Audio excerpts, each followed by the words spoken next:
Hello, Miami. You're watching 305 Sports Now, your home podcast and channel for all things Miami sports related. I am Will.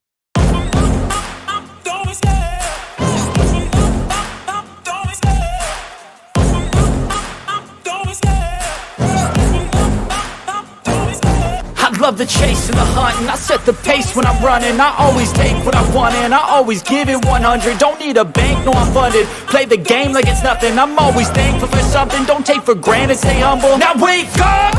It's time to look at the enemy. Look in the mirror if he is no friend to me.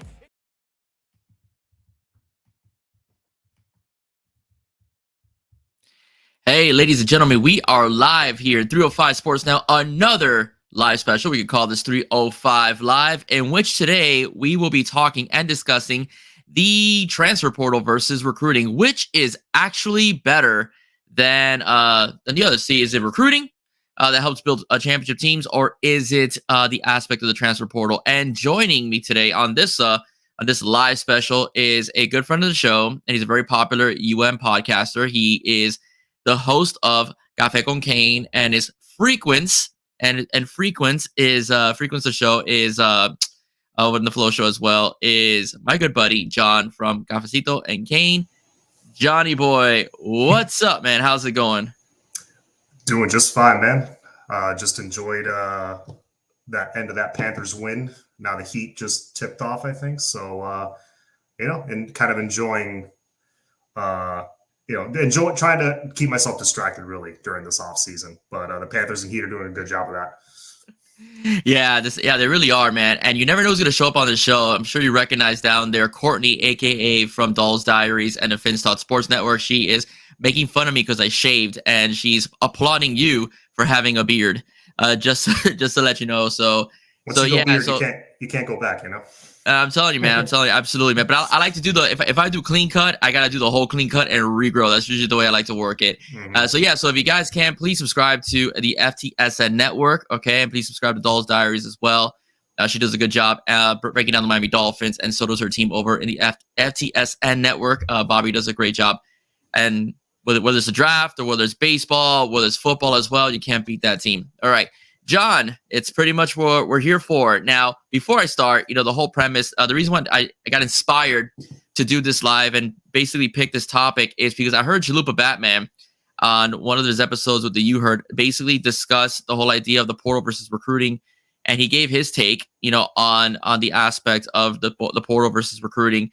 And he said that, I'm summarizing, obviously, I'm not directly quoting him, but he said that building through the portal is not sustainable to keep a team elite. So I want to get your thoughts, and then I'll express mine, and then we'll look at the comment section.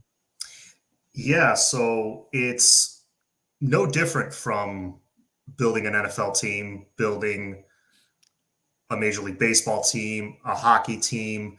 NBA is a little different. It's very short-lived. We're in the era of super teams right now, but pretty much every other sport, it's always been built through the draft, supplement through free agency. We've always heard that. High school recruiting and transfer portal, it's no different. The way the rules and regulations for the transfer portal are a little different in the sense that they don't get signed to contracts or anything. I mean, they can up and leave pretty much at any given moment.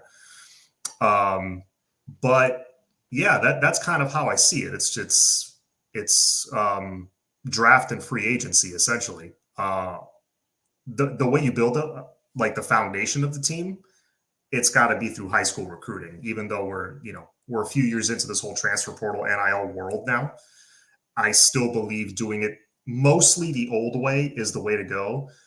But you have to embrace the portal for what it is, because the top teams are going to go and cherry pick and fill in gaps, fill in holes that they need to fill in. And if you want to stay on top, you got to do the same. Yeah, I agree with you. I 100% agree with you. I see college football in terms of the transfer portal versus recruiting like I do the NFL draft and free agency. Free agency should only be used, and the Dolphins are now falling victim of this because now they're having trouble signing their young guys. Free agency should only be used to plug in holes. It should not be used as to build a team because it's not sustainable. Then you have to worry about budgetary conditions like the cap. The same goes with college football. NIL's NIL, but teams do have budgets as far as how they have to distribute the money to their players, and that also goes to recruiting and recruits themselves. So the whole my thing is that you have to build through recruiting, like in the NFL, you build through the draft, and then hopefully when their contract is up, before the contract is up, they'll give you the hometown special, like Joe Rose likes to call it, and they'll sign for less because you took a chance on them, and they like living in Miami because of taxes and whatever the case may be. The same thing goes with recruiting. You want these kids to come in. You don't have to pay them as much because they haven't proven anything yet on the football field. You'll pay them quite a bit, depending. I'm sure Jeremiah Smith, made a killing this past recruiting cycle because he's expected to be the next big thing, and I think he will be. But you don't necessarily have to pay him that much because the fact that they haven't proven anything on the football field. But yet we know Cam Ward is making 7 figures because he's proven on the football field. Manny Diaz was called the king of the transfer portal at one point because he nailed D'Eriq King. He brought in Charleston Rambo, and the team did okay. The first, the last, I would say, when they finished with 9 wins, and they were 8 points away from being a 10-11 win team. His last year as a Canes coach. But the bottom line is, though, the recruiting wasn't there. We're seeing it now with Mario, and what Mario is doing right now is that he's using the transfer portal to plug in certain holes because we all know that Ja'Cory Brown is young. You bring in Cam Ward, another year in the system. He'll probably be ready to go the following year. Judd Anderson was a stud in high school. He's an early enrollee, and Emory Williams showed us a lot. Before he got hurt against Florida State, and now we have to look at the fact that we're gonna have a stud coming in like Luke Nickel. So Cam Ward is the bridge that's gonna give us consistent quarterback play throughout the Canes tenure. Yeah. If you go room by room, it's the layers of talent. You're starting to see it now in year 3 because that quarterback room is set up. It's staggered perfectly. You got Cam Ward, who has 1 year of eligibility left. You have Ja'Cory, who I believe has 2. Mm-hmm. You got Poffenbarger, who has 2. Mm-hmm. I'm a huge fan of Poffenbarger, but I'm an even bigger fan of the fact that he can come in and sit for a year. Yeah, I think him coming in to have to play right away, he could have run into some trouble. I don't know if he would have been quite ready to take that mantle, but him sitting a year, I think, is perfect. Emory's got 3 years, if I'm not mistaken, at least. Judd has 4. And then next year after that, Nickel will come in with 4. So it's staggered very nicely. And look at the D-line. I was thinking about this earlier today. Assuming some guys get healthy that haven't been able to stay healthy, you got a defensive end rotation of Mesidor, Bain, Kelly, and Alston, the new arrival from Marshall. That's a hell of a 4-man rotation at defensive end. A mix of recruits and portal guys. D tackle, you got Clark, you got the other kid from Middle Tennessee. I can't think of his name right now. And then you got Jared Harrison Hunt, you got Ahmad Moten, you got Justin Scott. All these guys that are, that are guys that are homegrown, that you brought them in, you recruited them, you developed them yourself. And I didn't even mention on the edge. I didn't even mention Booker Pickett. I didn't even mention Marquise Lightfoot. So you're starting to see the layers. And you can't do that without solid recruiting across the board. When Manny Diaz was here, you mentioned him. I mean, this goes for every regime before Mario Cristobal. It seems like we've been struggling with depth for close to 20 years. Yeah. With Manny specifically, since it's more fresh in people's minds, they'll remember, linebacker recruiting was atrocious. Cornerback recruiting, for whatever reason, was atrocious. And we only landed guys at safety and running back for whatever reason. It was weird. Quarterback recruiting also, I thought, really lacked, aside from going and picking up D'Eriq King in the portal. So, yeah, it wasn't going to be sustainable. I totally agree with you. If you have to hit the reset button every year, I mean, you're hitting the reset button every year. You're kind of rolling the dice every single time. Whereas instead of building it sustainably, you can safely bet on what's coming next. Yeah, we were fortunate, though, that Tyler Van Dyke didn't get hurt that year that he had with Rhett Lashley, because that's it. There was no one else after him. There was Peyton Matocha. I think that's about it. So, at least right now, because of what happened with Tyler the previous season, Mario made sure they had quarterback depth as well with the pickup of the Reese Poffenbarger and then having Judd Anderson there as well and Emery Whittam. So the quarterback room is pretty much set. So if somebody does go down again, we have, the arms to take care of that situation. And the D-line, of course, is very well stacked. It's a good mix of transfer portal guys and young guys as well. They add a sprinkle to the defensive end. I think that's pretty stacked without needing to go into the portal. And to replace, you can't replace Cam Kitchens, but Michelle Powell is a good guy to bring in. From Washington, had a great season for the Huskies. So allow someone like a Zaquan Patterson, to develop, and hopefully, Lord willing, a DJ Pickett in the future to develop as well. As I expect, those will be the tandem. If DJ does decide to come to the U, you'll get a Zaquan Patterson, DJ Pickett, over in the safety position. So again, like it should be in the NFL, you got your rookies for 5 years, 4 to 5 years. You try to lock them up, if they're successful, and you little sprinkle in the free agent portal and the free agent aspect things. And the same thing, you have to recruit. And then whatever it is that you need to fill in with the transfer portal, that's exactly what you need to do, is get those guys in the transfer portal just to fill those needs to allow your guys to develop for the future. Mm-hmm. Yeah, totally. It's there's a lot. The obvious advantages, like you said, you bring in a guy from high school, you have him for longer, right? Yeah. You bring him in younger. You bring him in at 18, so you can kind of mold him to your culture. Whereas a portal guy, you might have to unteach some bad habits. And and also they're a mercenary, they're a rental, they're a free agent. So how much, not questioning any specific guys, I'm just saying a portal guy in general in any program, how much they didn't choose your program initially, so how much do they really care about the program? So that comes into the question. It's got to be, if I had to give a percentage to it, 75-80% ideally through high school recruiting. But let's see how these next couple of years play out, because look how 3 years ago, how different did college football look? Just 3 years ago. Yeah. It's insane. Yeah, I was listening to On3. Mark Cristobal was being interviewed, and then they jumped into another segment. It was JD Pickle and, Josh Newberg. And they were talking about that they're probably going to have, I think, 2 early signing days now, where they think about doing one in June or July, maybe starting 2025, and having the December one. That's going to be insane.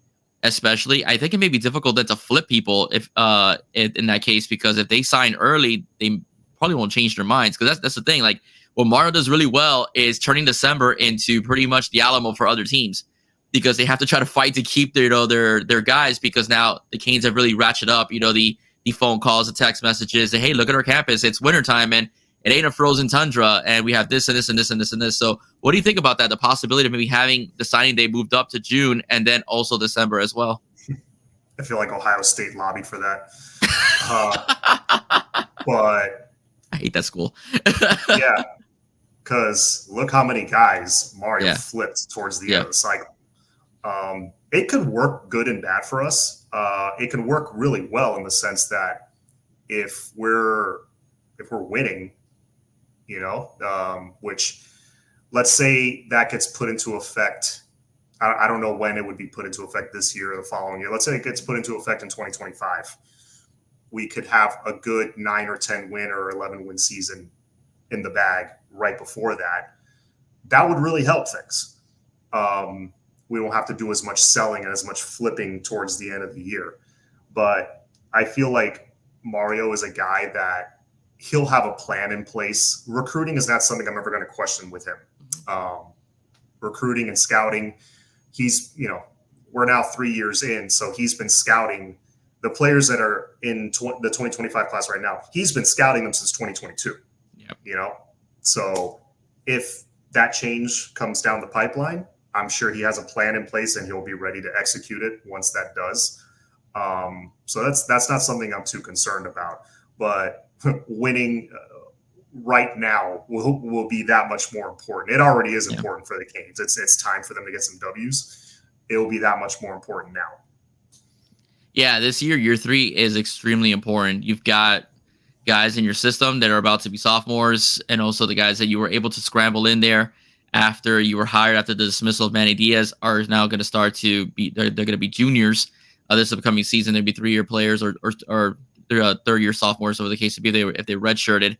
So I think it's a do or die season for the Canes as far as 9 to 10 wins is a must. I mean, 9 will be great, will be good. 10 will be excellent because that's a possibility that you might be able to sneak into the college football playoff.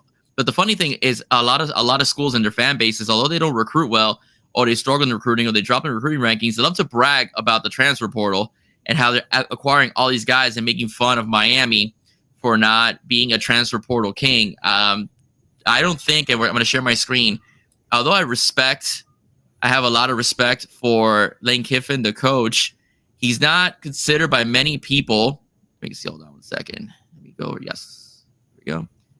He's not considered by a lot of people as the hardworking recruiter that Mario Cristobal is, but he is the transfer portal king. All right, as it sees, he's number one. Ole Miss is number one in terms of the portal, and there's no surprise here. Number 2, I get A&M because there was a mass exodus. There was a mass exodus for A&M when Jimbo Fisher left the team when he left the team and they brought in Mike Elko, the former coach at Duke. And then you have Oregon ranked 3rd, and it basically picked up 2 quarterbacks in the portal. And of course, FSU doesn't learn. They still continue to focus on the portal with 15 commits from the transfer portal. As far as these 4 schools in particular, John, how do you see them playing out in the future as far as success goes? I mean, I think Ole Miss doesn't need to go to the portal so much because Lane Kiffin is a good X's and O's coach and gets the best out of his talent. But the rest of these guys, like, how do you see them being able to sustain strong programs? Because look, Alabama, Texas, Georgia all recruit well. Aside from using the portal, they all recruit very well. And that's why I do believe they are successful, as far as, being consistently good goes. Shout out Chalupa! Chalupa Batman has joined the fray here. What's up, buddy? Thank you. Yeah, so Ole Miss, I know they invested a lot of money in defense. Mm-hmm. They kind of pulled the Dallas Cowboys this offseason and just loaded up. So that would explain their high ranking there. But they also do recruit well, and they recruit well for their offensive system. They score in bunches. Can they get over the hump now that Saban is gone? Their time is now to kind of make that move in the SEC. So they're in a good spot. Texas A&M, I think they're going to be good in the next couple of years strictly because of Mike Elko. I think he's an excellent football coach, and that was a home run hire by them. Getting the guy from Duke, because he did an excellent job his 2 years at Duke. I mean, I was super impressed. But you're right. That ranking's kind of inflated because half your team left. I would hope you're one of the top 5 teams in the portal right now, just on numbers alone. Oregon, a lot of that, again, is because of the 2 quarterbacks they picked up in the portal. I mean, they really, in capital letters, reloaded at the quarterback spot. So that's a big reason for that. But Oregon recruits well. They're going to be right there. Florida State, they're kind of the one that's like, I do like the Uiagalelei pickup by them. I think that was a solid pickup. He's a very good quarterback. I think he'll fit well there. I'm not impressed by any of the other pickups. I got to be honest with you. None of their other pickup, like Jaheim Bell, when they picked him up, I was like, ooh, okay. I'm a little nervous about that one. That was a good pickup. Keon Coleman even. I'm of the opinion, I know Flo disagrees with me. I'm of the opinion he's a very, very good wide receiver. They picked up him and I was like, oof, okay, that game's going to be tough this year. That was my reaction to some of their pickups last time. This time around, it's like, it's a lot of big high school names that really haven't done anything yet a couple years later. You know what I'm saying? Colorado, they're just replenishing and reloading every year. And then Louisville because who they have at coach. I mean, they scare me a little bit these next few, like what they're going to do these next few years, because Coach Braum is excellent. Texas recruits well already. They always get the top quarterbacks. So it's kind of a mix of teams that are already good, that are already contenders. And, your anomalies like FSU's trying to do it through the portal strictly. Again, they could have a great team again this year, but they are really rolling the dice. And I just don't see it the same way I saw it last couple of cycles with them. Yeah, no, I agree. I mean, the Texas thing, they're just filling in holes. There was only 8 commits. That's just So numbers. they're just filling the holes. Yeah. Yeah, just numbers. So they're just basically just filling in some holes. They're a very good football team, and we know that. And then you have of course, Colorado again retooling their team again, as well, because Deion wasn't impressed. I mean, it was his first year, and that was a 1-win team, and they won about 5 games if I'm not mistaken. So, but he's still trying to retool those things. But again, with Florida State, again, 15 commits. That also means that you're not keeping your recruits. They started off very well, and then a lot of their guys bolted. They bolted because they felt misled by NIL. We saw what happened, and Florida State getting in serious trouble for NIL controversy and so on. They lost some recruits because of that. So that's a big problem that Norvell has to deal with. And Louisville, because they just want to build a team. He's still working, and Brom's a good X's and O's guy. That's the one thing I will say about Coach Brom. He underachieved against FSU in the ACC championship game. I thought they could have won that game if they would have played FSU the way they played Miami. Should have won. Yes. Yeah, absolutely. They should have won that game. I looked at the game against FSU. I'm like, this is not the team to play Miami. They knew what Miami was going to do basically on defense. They understood the aggression that Guidry was going to come up with, and they exposed every single aspect that Guidry was brought to the table. They did none of that against FSU, and to the life of me, I don't understand why, especially since Jordan Travis was not playing in that game. Yeah. Well, and if you watch that game, Braden Fisk was their FSU's D tackle. Yeah. Was blowing up every freaking play. Yeah. And they just had no answer for him. Sometimes that happens. But yeah, it's annoying. It's like everything that could have gone right for Louisville in our game went right. Yeah. Like nothing went wrong. There was no bad luck, no bounce of the ball that went our way. Nothing. Everything went their way, including a couple of calls. But, I'm not even going to address that because that's like every game for us, especially last year. Yes. But yeah, I don't know what the heck that was when they faced FSU. I mean, it was like a different team. But Brom, I will tell you this: they have some money to spend because that's the team he inherited. Imagine when he starts, landing some more top recruits, like they just landed TJ Capers out of our own backyard last year. So yes, if he gets the right quarterback, I still think Louisville. I don't think the ACC is going to last a whole lot longer, but let's say it does. Let's say it's around in the next 5 years.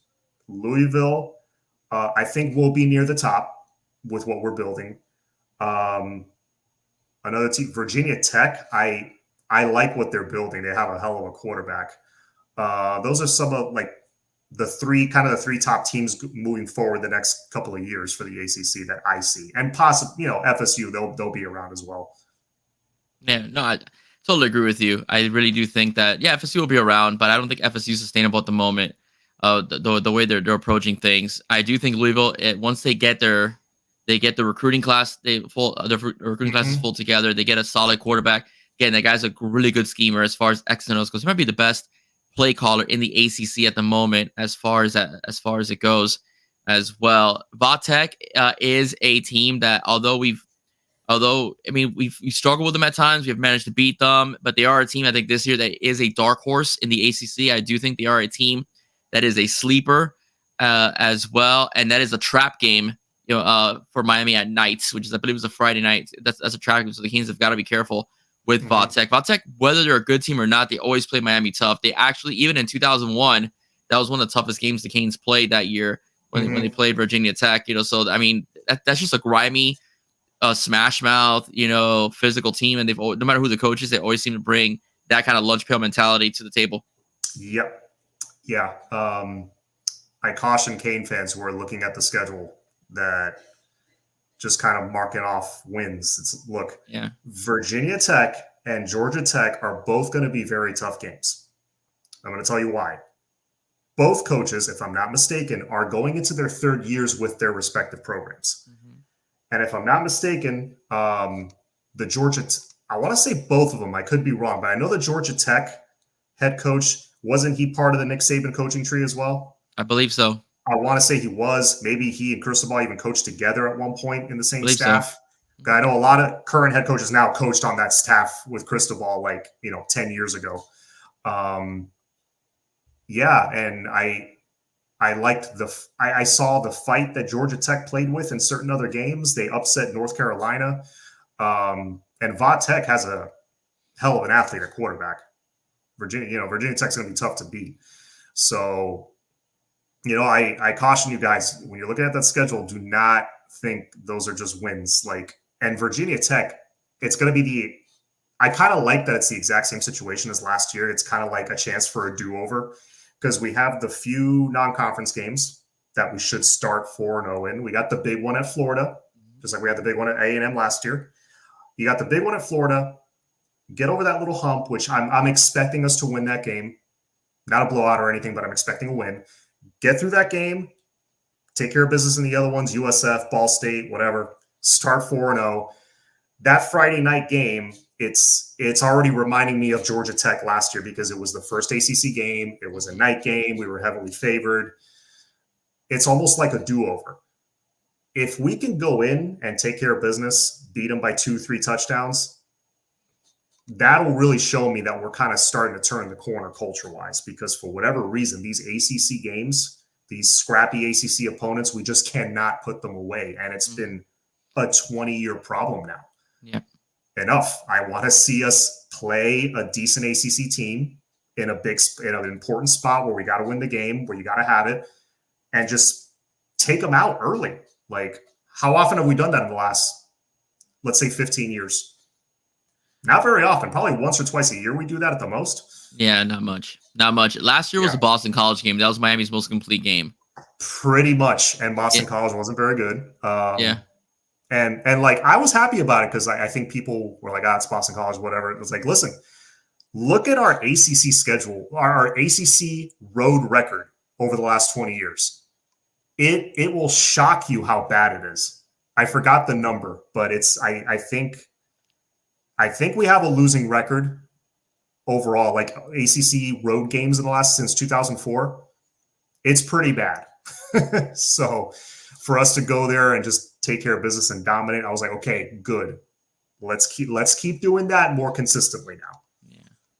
Yeah, and that's how you have to play every game. The thing with that Boston College game is that the offense was opened up. It looked like a Shannon Dawson style offense when he was at Houston and West Virginia. The defense was getting at their. I don't even tell you, man. The quarterback at BC, Castellanos, is pretty good. He's very athletic, and they were getting at him. They really made him look human. He gave Florida State a lot of fits, and Florida State had a pretty good defense last year. He gave FSU a lot of fits. Miami, pretty much dominated him. I would say from quarters 2 on, and so that's how I want to see the Canes play. I want to see the Canes go out there and just beat teams to a pulp like that with that kind of capability, and they made it look really easy. Right, as well. You had second stringers on defense scoring, so that was a big thing for the Canes, and I want to see that next year. I want to see that the season where they just dominate. They beat these teams, they put them away. There's no I need to take a knee, if not we lose a game. I don't want to see any of that anymore. I want to see that we just kick their butt and that's it. That's a Canes team I want to see. Yeah, no, and I just want to see it with teams we should be beating. The Georgia Tech game should have been. Everybody talks about the knee. It should not have come down to that. But I think this year we're gonna see more games where we're gonna line up and it's gonna we're running the ball. You can tell by the formation. We might get a little bit predictable. But you know what? You might not be able to stop it because we're 6'6", 330 across the board. You know what I mean? And we got a healthier running back room now. There's going to be certain games, conference games, I hope, that we're just going to ram it down the throat. They're not going to be able to do anything about it. So hopefully that's what I'm hoping to see in year 3. But you said it about the Boston College and the Louisville game too, even though we lost it. We opened things up. And I think if Cristobal can allow that to happen, just open things up, understand that you have a quarterback that needs that needs that free reign. I think 10 wins should be like the minimum expectation. If there's no issues there, and the play calling is free and open, my expectations are hovering. I'm very conservative between like 8 and 9 wins. I've been hurt many times. Yeah. So I'm really tempering them. But that's one of the big obstacles I think they got to overcome is themselves essentially. I don't want to predict on paper. On paper, though, 9 or 10 wins should be feasible, but we also don't know how other teams are going to look like after spring. So we have to make sure that if we want to make those calls, it has to be, with a full roster and an updated roster from every team that we'll be facing, in the 2024 season. So 2024 season. So let's gotta temper them a little bit. I am excited because I do think that now it's year 3 and we have a more set team that's more in Mario's image, and we have coordinators that are now heading into year 2, not a rotation of coordinators every single season. That's not good for a football team to experience the constant turnover on offense or defense, because that does affect play on the field and so on. Mm-hmm. Yeah. With spring coming up, I'm really looking forward to. First of all, I can't believe it's already like this coming Monday. It's like the Boston College game, and the Rutgers game just happened. It feels like, and we're already starting spring football. Yeah. But it's good, I'm looking forward to it, and really, I just want to see us continue building depth. This is one of the springs I've been most excited about in a long time. First of all, because we're not going into it with a running back room of 2 guys. Yeah. I think that was last year that we had like 2 healthy scholarship running backs, or the year before. I can't remember. We're going in with more numbers, which is nice. I want to see us build a little more depth on the O-line. 1 through 6, 1 through 7, I think we're rock solid. We got kind of lucky. There were no major injuries last year. Yeah. You might not be as lucky, so keep building that depth in the trenches. I want the linebacker room. All those young guys, like 4 guys, are going to become sophomores now. So it's going to be really interesting to see. It kind of reminds me of back when you had guys like Vilma and DJ, and let's see who else from around that era. Right after them, you had Tavares Gooden, John Beeson, yes, Glenn Cook, Leon Williams. All these guys, they just stepped in as sophomores. It was like, hey, it's your turn. And they all performed. So I'm hoping these guys have that ability. Malik Bryant, Pulliam, Popo. I mean, they all have that all-world ability. Bobby Washington, really excited about him.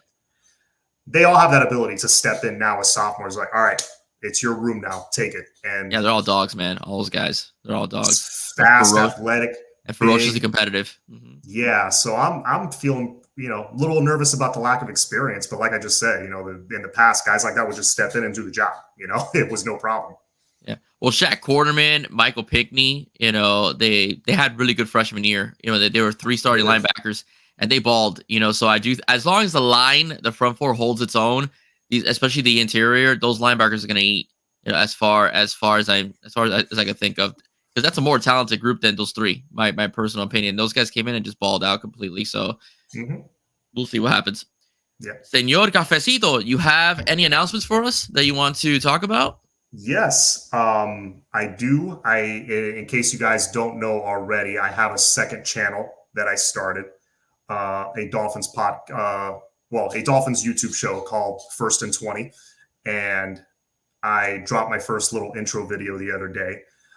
So if you could throw me a subscribe, throw me a like, I will be dropping more content very soon. I'm doing my homework on the upcoming draft, and guys that I think Miami should be taking a look at.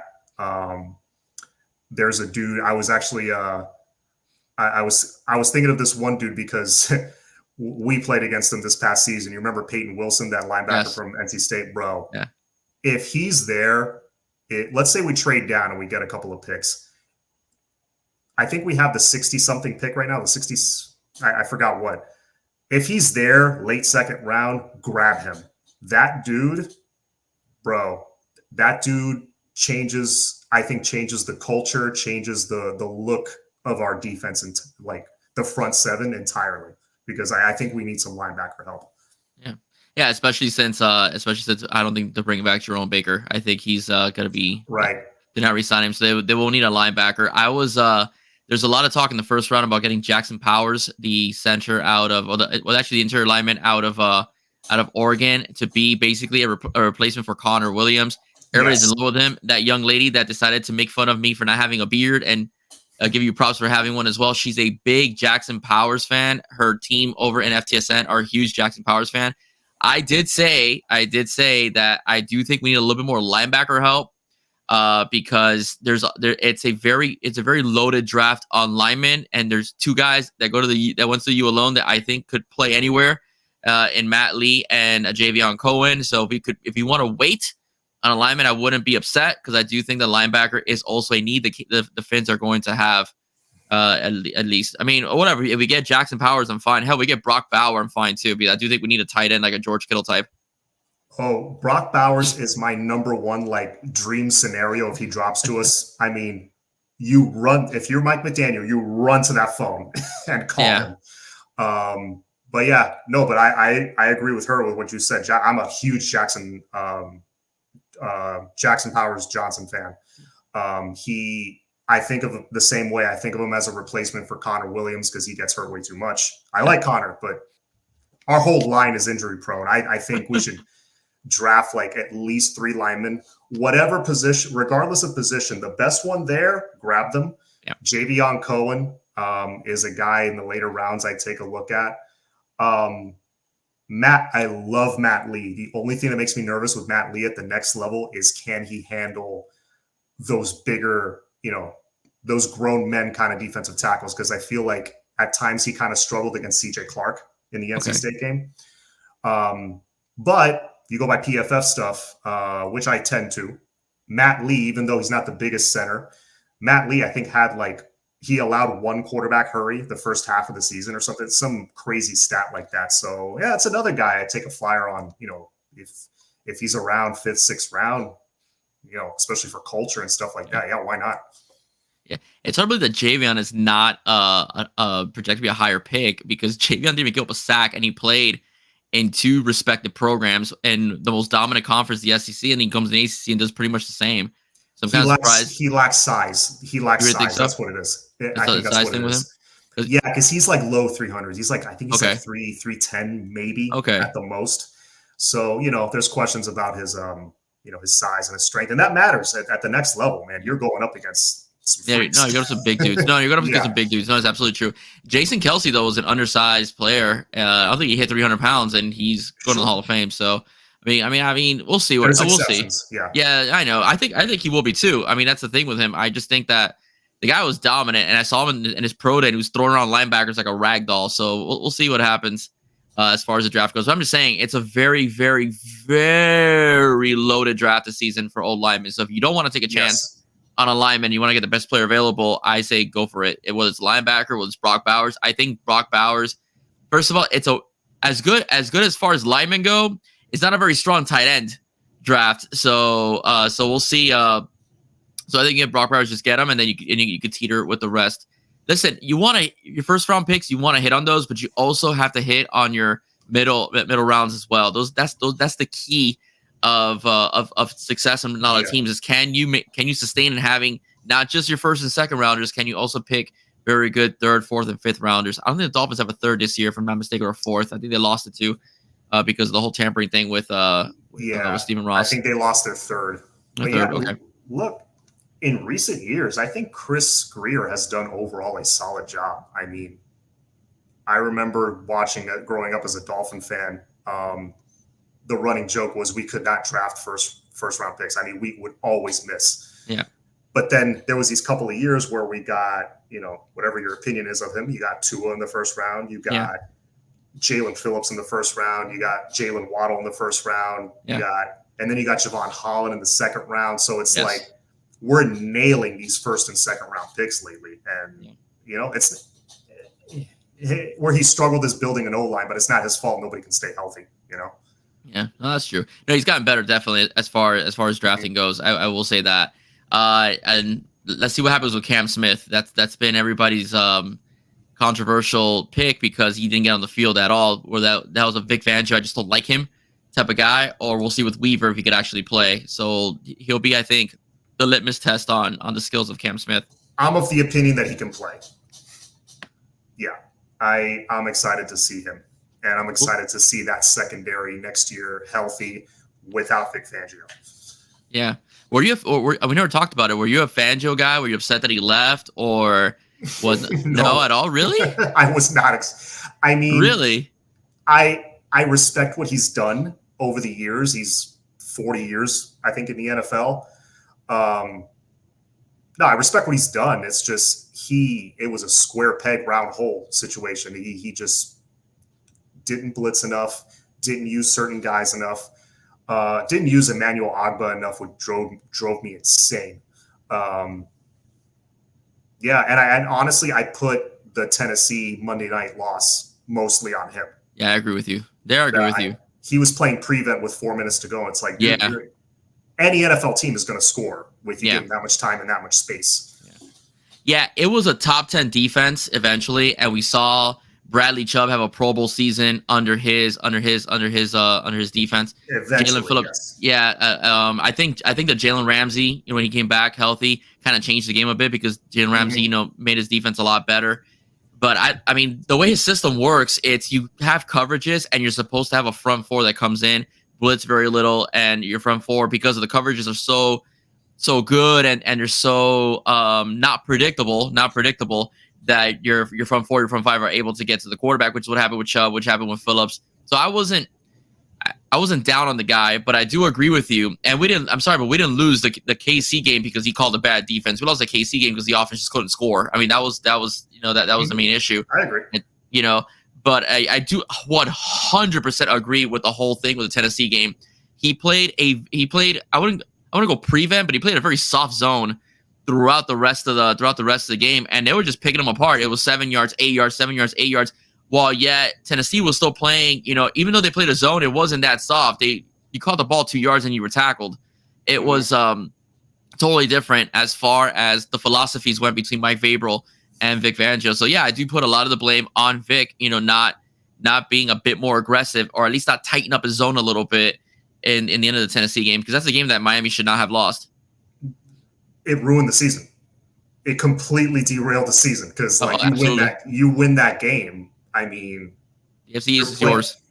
The East is yours. You're possibly playing for a first round bye. I think they still lose to the Ravens on the road, but you would have locked up the East way earlier. You wouldn't have had to play the coldest game of all time in KC the first round.